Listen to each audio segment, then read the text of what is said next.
Selamat malam Mbak, saya mau menindaklanjuti pertanyaan dari yang kemarin-kemarin ya. Bagaimana cara melatih kepekaan diri itu Mbak? Kepekaan diri ini dimulai dari telapak tangan dulu aja ya, Ya. jadi sensor. Sensor ini maksudnya untuk berfungsi sebagai deteksi.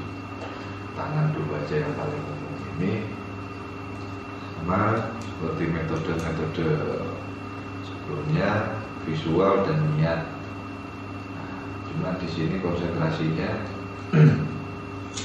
lebih ke telapak tangan. Terserah mau di telapak tangan atau ujung jari juga bisa. Lalu setelah sudah dikonsentrasikan ke tangan, cari objek. Cari dulu objek yang diperkirakan ini mengandung energi lebih. Ya. Nah, jadi misal batu apa sih namanya, batu alam ya, batu alam atau pusaka yang mengandung energi agak besar, itu dijadikan untuk media latihan. Nah, caranya ya gimana? Setelah udah ada misalnya ini kita konsentrasikan dulu itu apa? Mengukur Korek ya Mbak, misalnya korek ini. Ini jadi ambil jarak sekitar 2 cm. Oh iya. Jadi jangan dipegang seperti ini. Iya. Kita ambil jarak 2 cm atau lebih. Nah, dirasakan getarannya, dirasakan energinya. Nah, biasanya ini nanti kalau sudah merespon, ada feedback atau apa namanya, si benda ini memberikan sinyal energinya ini nyampe ke tangan kita. Itu dengan biasanya ada yang merasa seperti strum kecil tipis gitu, atau ada getaran atau rasa kesemutan, itu juga bisa. Oh iya. Gitu Mbak. Jadi apa saja yang bisa dijadikan sensor Mbak untuk mendeteksi energi itu? Misalnya batu akik ya Mbak ya? Yang bisa dijadikan sensor ya sebentar, kalau misalnya untuk dijadikan sensor ini lebih kemana Pak? Anggota tubuh atau ke barang aja Mbak, ke barang?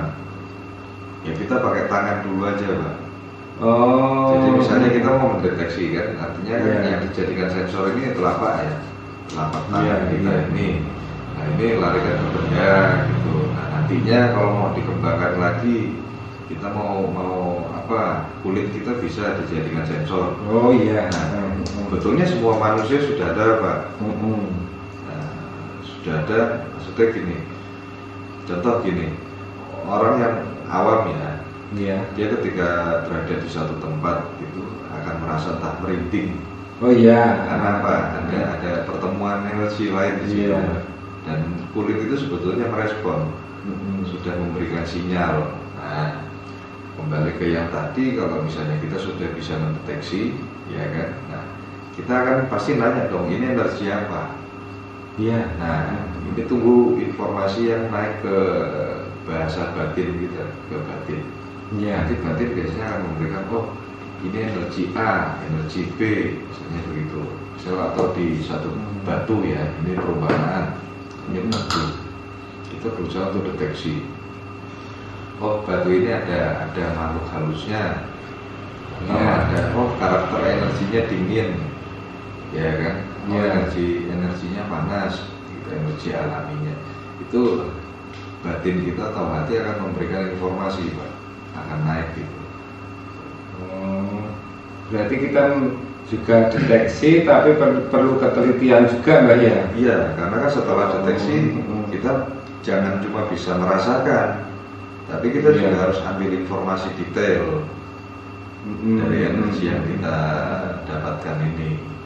Iya, lebihnya. Terus kemudian bagaimana pentingnya melatih kepekaan diri itu Mbak? Oh ini jelas penting Pak. Secara kan fungsinya untuk mendeteksi kan. Iya. Kepekaan ini kan untuk mendeteksi energi yang ada di baik di diri kita sendiri ataupun yang ada di eksternal atau di luar diri kita. Misal ada gangguan energi atau ketidakstabilan energi pada diri kita nih. Pada saat kita entah mau sakit, biasanya tubuh itu akan berubah energinya, Pak.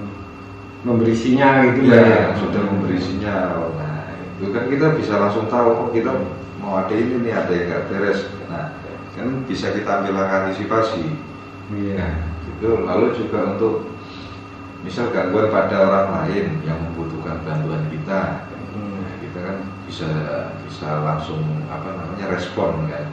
Bisa respon dengan sensor yang kita punya tadi. Terus semakin peka diri kita, semakin sering berlatih, maka semakin akurat hasil pendeteksian kita ini. Oh gitu ya. Terus kepekaan, apakah kepekaan pada kehidupan sehari-hari itu bisa juga terbawa ya Mbak ya dari hasil olah energi itu tadi ya Mbak ya? Sangat.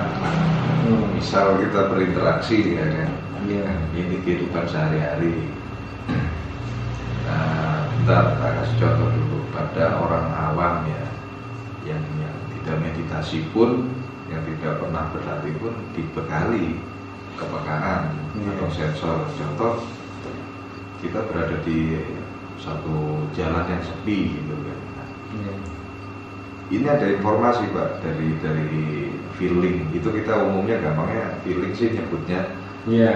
Oh di sini banyak makhluk halus. Itu sebetulnya udah informasi Pak, hasil dari kepekaan atau deteksi sensor kita sendiri. Nah itu yang paling sederhana. Apalagi kalau sudah bisa melatih diri dengan meditasi, kita akan lebih akurat. Contoh, kita interaksi dengan orang. Orang ini punya niat buruk, orang ini punya energi negatif, dan lain sebagainya. Ini bisa langsung terdeteksi Pak, walaupun dalam kondisi sadar. Oh iya. Jadi mungkin gini ya Mbak ya, mungkin dari tangan atau dari mata nanti itu menginformasikan ke cakra anjena atau cakra mahkota ya Mas ya? Keduanya Pak. Jadi kalau misal kita begini, informasi itu kan masuk ya.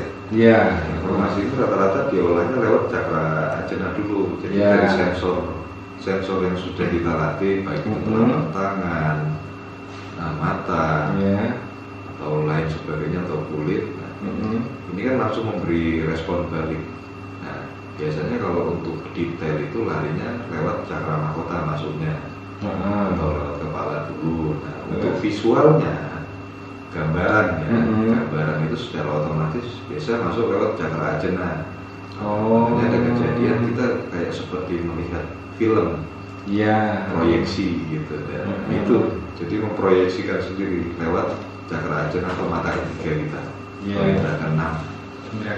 Jadi kalau kita mendeteksi misalnya roh halus gitu kan kita punya gambaran ya Mbak ya, dari cakra ajena itu bentuknya seperti ini, pakai ini, seperti itu Mbak ya.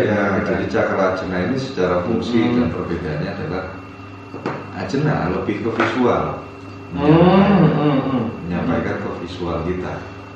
Jadi bukan kita memvisualisasikan lagi, tidak, tapi dia langsung memberi gambaran. Nah, itu. Nah, untuk mahkota biasanya penjelasan Pak. Penjelasan rincinya itu lewat cakra mahkota. Itulah perbedaan kedua ini. Terus kalau hasil dari belajar seperti ini ya Pak ya, itu pengaruh ke pikiran atau psikologi atau perilaku ya Pak terhadap energi yang dihasilkan diri gitu. Ada pengaruhnya nggak? Maksudnya kita sering latihan, sering mengambil energi itu apakah pengaruh kepikiran, psikologi dan perilaku diri gitu loh Mbak maksudnya. Si manusia atau si pelaku? Si yang belajar. Yang belajar. Nah, oke. Efek terhadap yang belajar, dia akan lebih positif Pak. Pikirannya lebih positif. Terus secara psikologi batin ini lebih tenang, energinya juga lebih baik. Nah, terus apa namanya? Dan itu kan menghasilkan juga, Pak. Iya. Menghasilkan energi yang baik juga dari pikiran-pikiran yang baik, yang positif, terus psikologi dan lain-lainnya ini akan ikut juga terpengaruh dari hasil latihan tadi. Jadi bisa membawa perilaku kita ya, mungkin lebih tenang. Ya. Lebih fokus seperti itu Mbak ya, lebih bisa konsentrasi dan pikiran pun akan mengembang secara alami. Mengembangnya ini di luar rata-rata Pak. Iya. Itu dari olah energi ini juga pengaruh ke pikiran. Selain pikiran yang positif, dia akan banyak timbul masukan baru melebihi rata-rata. Jadi ada ilmu pengetahuan atau wawasan baru yang masuk, dan itu temponya itu lebih cepat dari manusia yang tidak berlatih gitu. Seperti itu. Dan juga sebaliknya Pak, manusia yang pikirannya lebih sering misal sering berpikir buruk atau overthinking overthinking. Nah, terus psikologi dan sebagainya ini sampai batin, emosinya tidak terkontrol, otomatis yang ditimbun, yang dikumpulkan kan energi buruk. Iya. Jadi memang belajar penerapan energi alam melalui meditasi itu memang sangat menguntungkan ya Mbak ya. Manfaatnya banyak sekali. Saya anggap malah manfaatnya ini tidak terbatas Pak. Berdasar pengalaman dan pembuktian saya sendiri ini tidak terbatas, banyak manfaat positif. Terus dan juga yaitu terutama soal input ya, informasi kita yang dikasih alam semesta atau dikasih alam ini lebih banyak dan lebih cepat.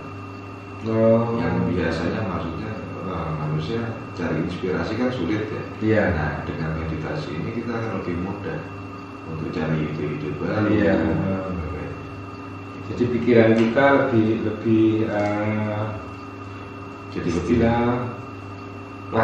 waspito apa ya? Lebih aktif, lebih cerdas. Gitu. Bahasa Jawanya waspito itu. Ya untuk sementara itu juga dulu Mbak. Terima kasih. Sama-sama.